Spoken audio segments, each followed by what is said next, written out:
Take some questions while we wait. Mr. Bays. So Uganda, Bobiwine has been arrested again in Uganda ahead of the forthcoming elections. How concerned is the Secretary General about these developments? We are.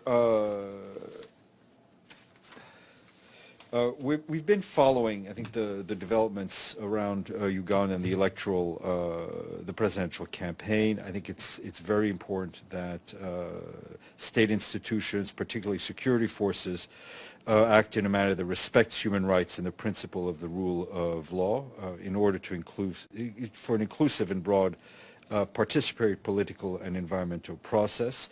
We will be following up more closely on the latest developments. And I think it's important that all parties and political actors and government leaders work in a way that will ensure a peaceful election. A couple of follow-ups. You talk about peaceful, but the arrest has been followed by protests which appear to have been violently put down. There are even reports of people being shot by security forces, unconfirmed, and now some sort of curfew underway. How concerned are you about the current situation? Well,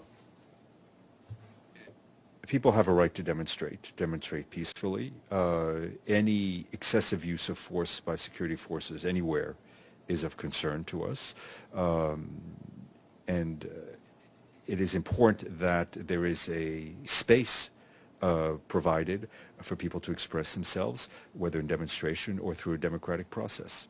After 36 years in power, do you think President Museveni is going to allow free and fair elections? I ask that question because the EU now is not going to send a monitoring mission. The reason the EU is not going to send a monitoring mission is because it says it's done it in previous years, and in 2016 it made 30 recommendations of things that the Ugandan authorities needed to do to have free and fair elections, and not one of them has been implemented. Well, I can't predict what will happen. What I can say is that we hope there will be the space for the exercise of the democratic process.